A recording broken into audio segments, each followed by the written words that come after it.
Parable number 5, Choosing an Instrument. Henry David Thoreau said, "Pursue some path, however narrow and crooked, in which you can walk with love and reverence." How would you like to play the clarinet? What's that? Asked Stephanie. Beautiful. A tabula rasa, a blank sheet, a clean slate. Most kids come into grade 7 band with lots of silly biases about the musical instruments. Girls want to play the flute because it's a feminine instrument. Boys want to play the saxophone because it's a masculine instrument. Hogwash.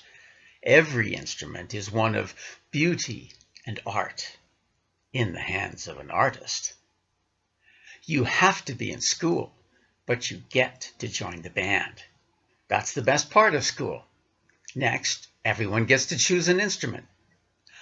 I try for a balanced instrumentation in each band class, which usually works pretty well. But it's nice to have an occasional immigrant student who doesn't know anything about the band instruments and is willing to play any of them. The clarinet is the most beautiful instrument in the band, I said. When I was in grade 7, like you, I started playing the clarinet, and I have loved it ever since. Let me show you. I pulled out my clarinet case and started putting it together as I told her my story. I started band in grade 7, just like you. My older sister had played French horn in the school band for 2 years. From time to time, some of her friends would come over to our house and play their instruments together. Her friend Christine had shown me how to put her clarinet together, and I blew a few notes on it. I sort of had the hots for Christine in the vague, half-blind manner of 12-year-old boys. So the first day in band class, I wanted to play the clarinet.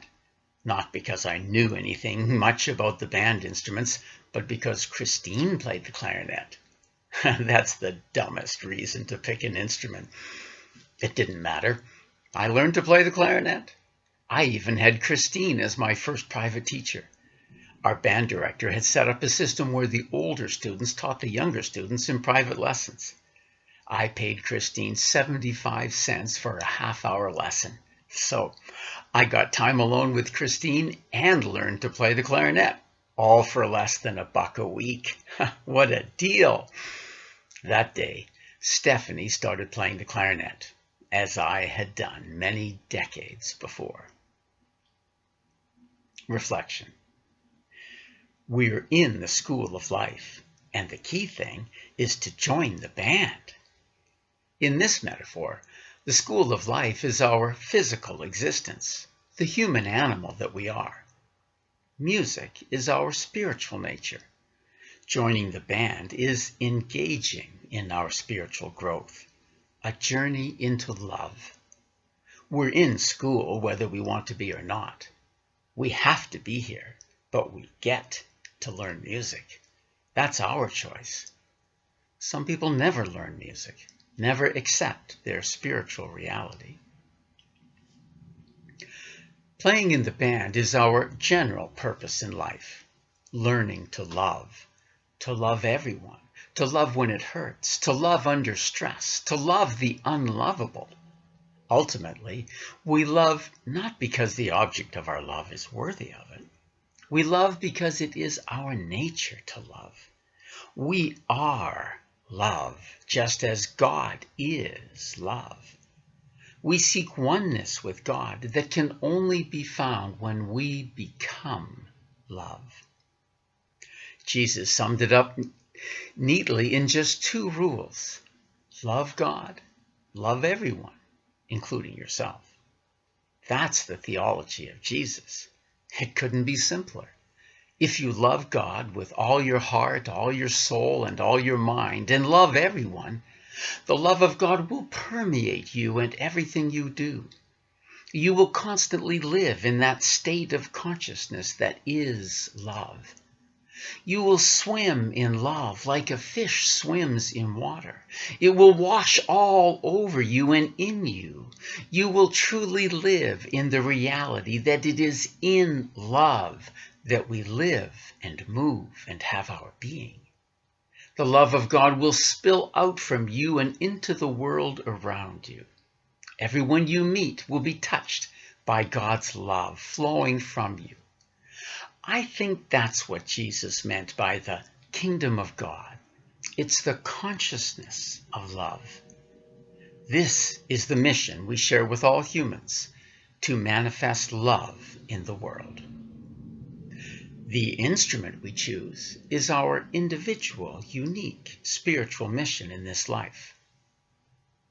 Almost everyone can learn to play any instrument, but it's better if you can find the instrument that really resonates with you. Some students seem to take to the trumpet like it was made for them, or the flute, or the trombone. In an analogous way, each of us has latent talents, aptitudes, and interests. There are many paths we can take that would be fulfilling and meaningful for us, but there is a specific reason why each of us is here, a specific spiritual mission.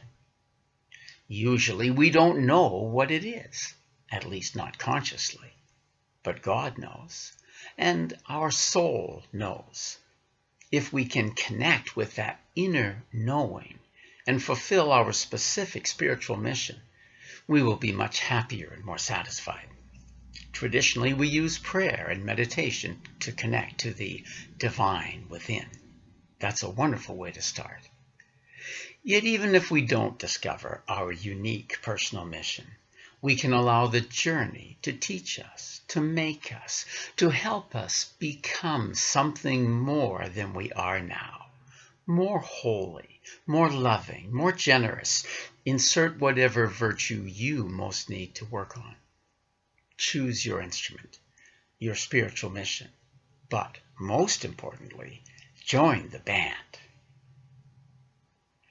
Music is love. Grow in love. And try to find the instrument, the mission you are meant to play. God bless you.